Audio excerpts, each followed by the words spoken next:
Peace, love, and light. You're now tuned in to the Unapologetic Nomads, and I am Queen Nomad. Shout out to King Nomad and Princess Nomad out there. And I am in the beautiful country of Tanzania on the lovely island of Zanzibar in Stone Town. And on location here, we're in this amazing space called The Box by Ashley-Marie. And we're gonna meet Ashley-Marie in just a few moments. I'm so excited to interview this sister who is also from the same town that I am from. So very excited about her journey. You're gonna get to hear about her journey, her story, and how she ended up here in Zanzibar. All right, good afternoon to everybody tuning in. We have the one, the only, the amazing Miss Ashley-Marie Weston.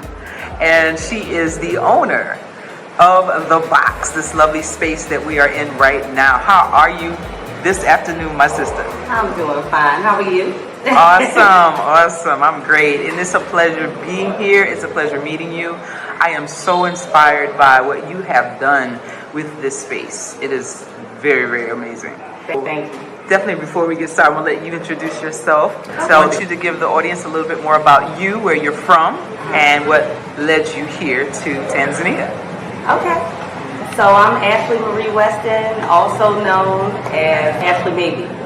Ashley.maybe is what is now like a nickname, a chef name, curator. So that just kind of sums what Ashley.maybe is. How I got that name, I was looking for I used to think Instagram was the stupidest thing on the planet until I moved outside of Philadelphia, where I'm from. I'm from North Philadelphia. I moved away and I finally decided to get Instagram to keep in touch with all my friends. And I thought it was ridiculous. I was looking for a name, and my first name is Ashley-Marie. So I was looking for a name like that, some variation of that. But of course, apparently there's a million Ashley-Maries on the planet. So I couldn't find, I just put maybe there.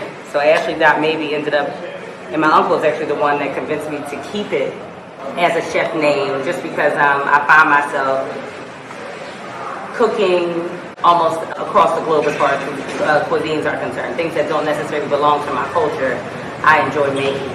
I also curate events, experiences for travelers. So the maybe part just kind of fell into me being multifaceted anyway, right? So how I got to Zanzibar. I had a chef residency in Morocco. I was contracted for approximately 6 months at a palace called Spy Palace in Hamid, Morocco, which is the palace may have been about 80 or 90 kilometers from the border of Algeria. It was right in the heart of the Sahara Desert. We were partnered with Riyadh and Marrakesh, so we would go back and forth for these food tours or to be with the residents and stuff. And I've been to almost every city in Morocco at that point, up and down, through the Atlas Mountains more times than I can count. Anyway, my boyfriend at the time, him and I were looking for somewhere to go, and this is the top of 2021, still full-on pandemic. And we were looking for somewhere to take a little holiday since I had some time off. And Tanzania was the only country that was open. The day we were looking for tickets we were thinking to go to Mombasa. And the day we were looking for tickets, the borders to Kenya closed. Oh, wow. And so this was the only country that was open. So we came here. We were supposed to be here maybe 5 or 6 days. I think we ended up being here close to 17 days. Because the borders to Morocco closed while we were away. Oh, wow. Boo-hoo. I wasn't upset. So what was this? What year was this? This was 2021. Aha. This was about April of 2021. Okay. We had a blast. We stayed all over the island together. And we came back. We decided, once we finished our vacay, I went back and finished my contract in Morocco. He went back to the States. Fast forward to November 2021, we both moved here together. We broke up a year later. I stayed and he went back. Wow. Awesome. Yeah. So how did you get into culinary arts? Okay, so my first degree is in culinary arts, but I went back to school. I worked in education for over 12 years. But I jumped back into cooking when I moved to Florida. Wow. Well, I opened my first LLC in Florida State and started a catering business on the side. And I always had dreams and ideas and all these things I would write down for entrepreneurship and stuff. the rent is always due. So I always had a job or two or three. And especially in Florida, because educators don't make much in the States, but they especially don't make anything in the United States. I understand. That's right. Okay. Okay. Be it that as Yes. it may. Okay. I agree. So how I started cooking again. Anyway, I actually got into a bit of trouble when I was in Florida. It's crazy because like some of the worst things that like bring about some of the best things.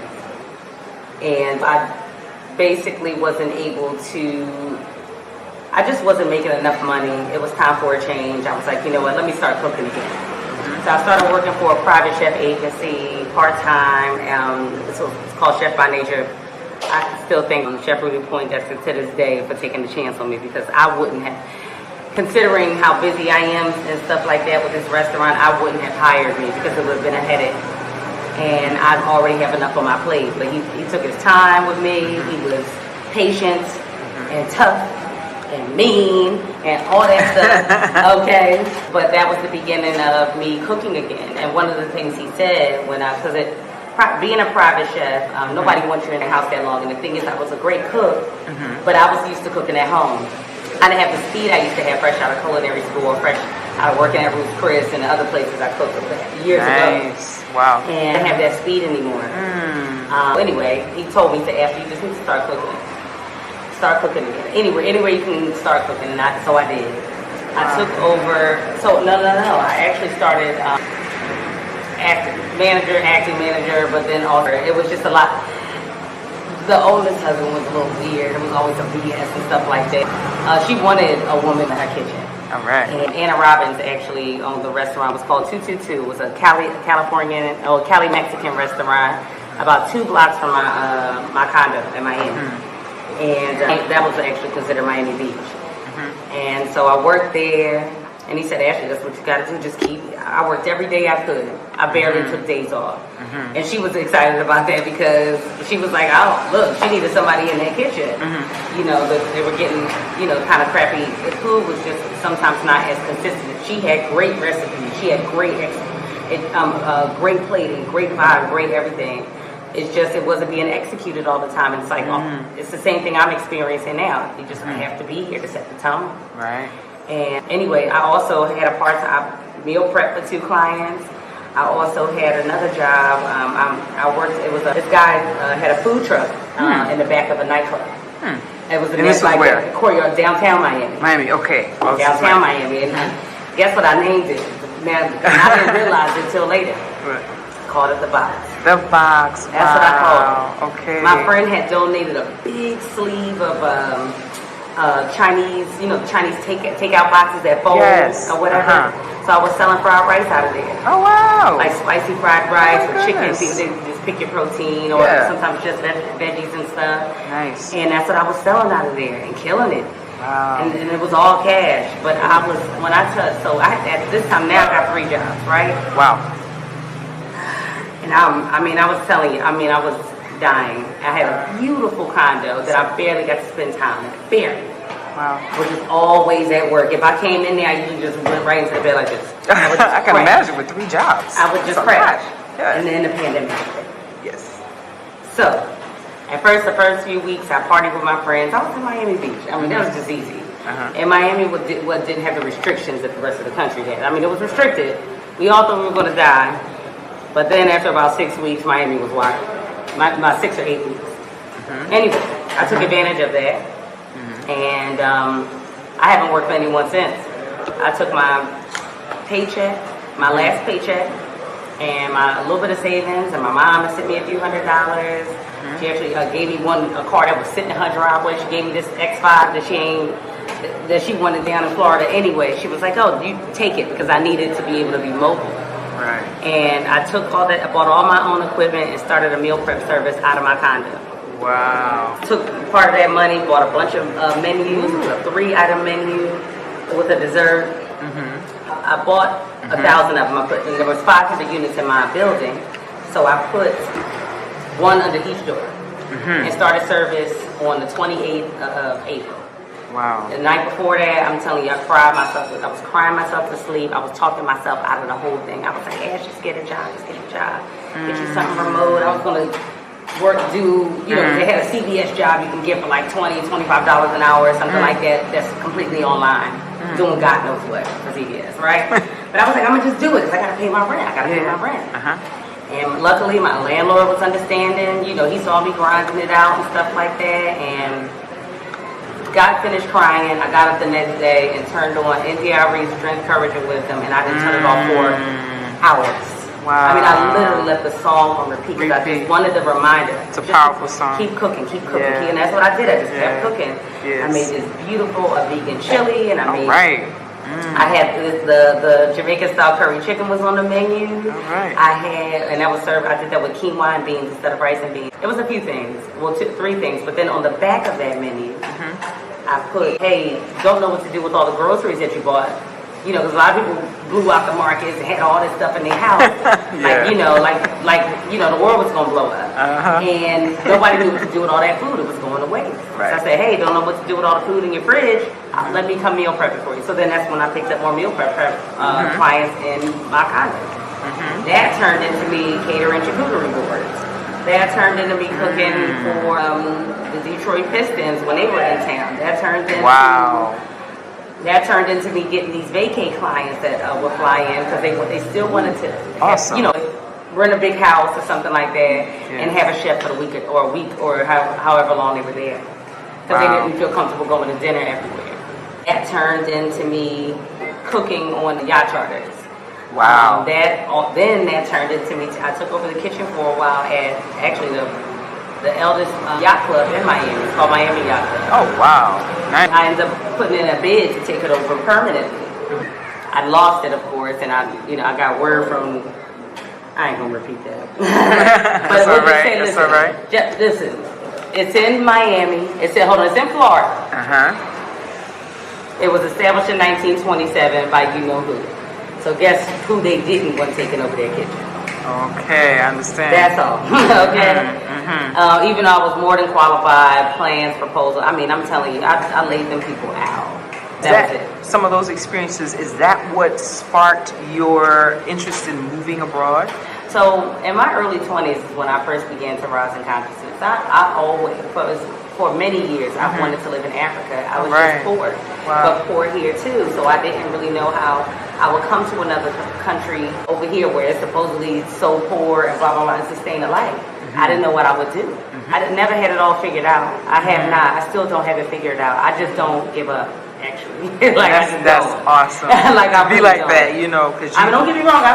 It's been plenty of times I've found myself in bed. Oh, I'm just so tired. Oh, and I'm just gonna give it up. I'm just tired. I just want to move somewhere and be quiet. I want nobody talking to me. You know, whatever. But I don't give up, actually. You know, it's all talk. I'm all talk. And trying is important. Yeah. You never know anything until you try. Oh, and also remaining a student. I'll tell you, being a woman, I've never been rich. I'm definitely the same Ashley with $1 in my pocket or $1,000 in my pocket. All right. I think what's carried me so far is that I've remained a student. Yeah. You know, my cup isn't full. Awesome. And so I'm always looking for more information. I'm always looking to learn. And I'm a woman of my word. You can take it to the bank. Yes, you know? Yes. And I think you're very awesome sister. And I'm glad to have met you. And I met you through another awesome sister, Monique, for introducing us, putting us in each other's path. Come on. So she is the manager of Unde Apartments. Shout out to Monique again for that, putting us, in each other's path. Let's fast forward a little bit from Miami. Then, what was the next? So I went on a birthday trip with my landlord and his friends to Tulum. He had a big house. We all stayed in together and stuff. And me and the chef that we hired for the week to cook for us and stuff like that, we ended up being really fond of each other. Chef Pepe and I are actually still friends to this day. He's so smart. He taught me so much. And I just loved the way he was plating. So I was always, whenever he was doing something, I was just right on him. Like white on rice. I was nuts. And he asked me, I extended my stay. And he was cooking for a group of people called the Black Freedom Colony in Mexico. I think it was in Playa del Carmen or this is in Mexico. It is in Mexico. The Black Freedom Colony. Black Freedom Colony. Wow, yes. interesting. And he was doing a Taco Tuesday for them. And he asked me, he said, hey, if you want, you can. I can't afford to pay you, you know, or whatever, but if you want to cook with me, you can. Of course, mind you, I was on the beach. I was like, hell yeah. I just threw something on, and I have a picture of it too, because I literally have something wrong on, and I think it's this shirt. Oh, wow. I think I have this shirt on top. I just threw it on because I had a two-piece on, you know what I mean? And so we cooked, we did this beautiful Taco Tuesday, and I met a woman there named Tanisha Barnes. All right. And we started talking about hair. I had my fro out, she loved my hair, and we were just obsessed from the beginning. And after I was finished cooking and cleaning up with Chef Pepe, she asked me, did I want to, she said, hey, you want to get a drink after this? I was like, hell yeah, I want to get a drink with you. Come on. And so she sat me down and said, listen, I want to figure out how to get you in my organization. Wow. I have a hotel in Morocco. I need a chef.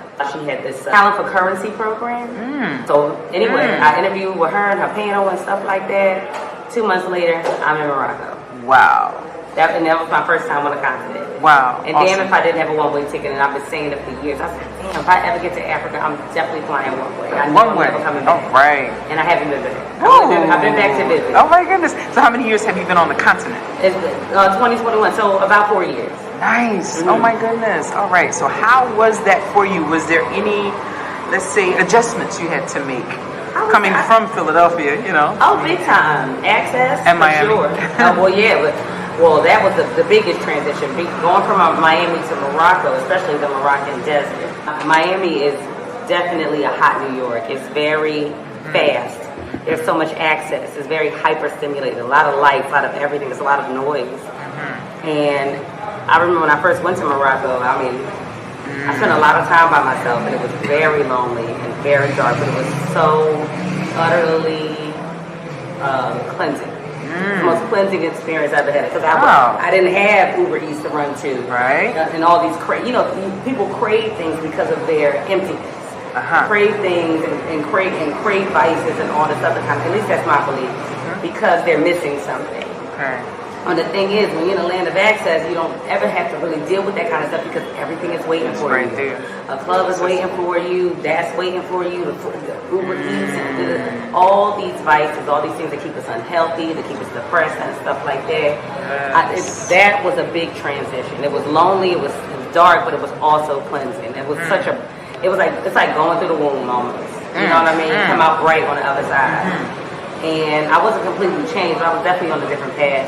And I didn't want to let up either. And to be honest, and from a physical standpoint, I feel more empowered on this continent. Wow. Like I've always had dreams of entrepreneurship and all this other stuff, and I really don't feel it. I feel very powerful here. Very powerful. Awesome. Don't get me wrong. I get things shake me up all the time. Yeah. You've been a witness to it. Yes. And you know what I mean? Shake me right on up. But I also, I'm definitely not the same person I was at 35, running around Miami like a nut.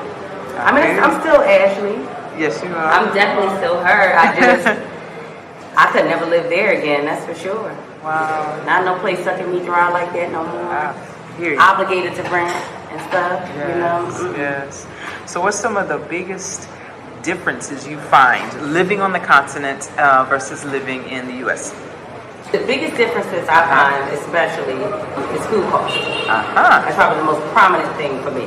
Not just as a person that loves to cook, but a person that has a restaurant.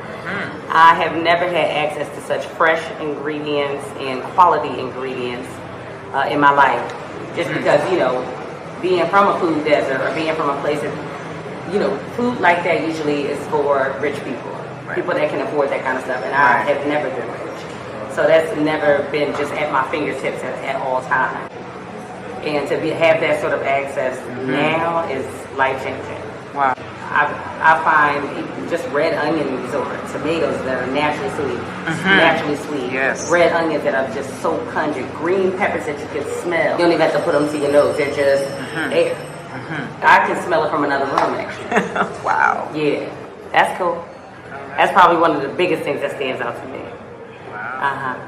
Everything else depends on the country. How about rent, transportation? The cost of living is much less than what I'm used to. Okay. There is an amount of access here that everyone does have and stuff, but it's still limited, but that's also a very good thing. People barter. People I do all the time because I don't always have money, which is great. And mind you, that and that is more common here. It's kind of just like coming to an old world, which is beautiful. Yes. But I do kind of find one of the coolest things because we're from the West is a very new world in comparison to the rest of the world's history. Okay. Being from the States, you wouldn't think so. You think everybody else is backwards, but the thing is, we are. I mean, and not backwards, I would say. We're just all different, which is fine. It's capitalistic. Very capitalistic. Right, and extremely capitalistic. But what I will say is that I find that what's kind of comforting but also uncomfortable is that I feel like a child here. And I'm kind of bouncing around. Oh, wow. Like I'm from a young country. Yeah. And of course I got all these new ideas and I'm vivacious and all this other stuff, but I'm kind of still bouncing around in a world I don't understand, in an old world that I don't understand. This has been going on thousands of years. Yeah. So I'm just like a baby here. You know what I mean? At least I feel that way. I only speak a bit of Swahili. I point at the things I want, and I get frustrated when I can't communicate what I'm trying to say. And there's comfort in that, but it is frustrating at times. So, but I'm not forcing myself to grow up. Be a baby. Take your time. Kidogo. All right. I was going to ask you if you could say a few things in Swahili for us. How has the language barrier been? Is there a language barrier, you feel? I'll tell you this. Well, Zanzibar is a very smart people. They speak everything. Right. This is one of the very old merchants islands. So everybody speaks. These merchants speak everything.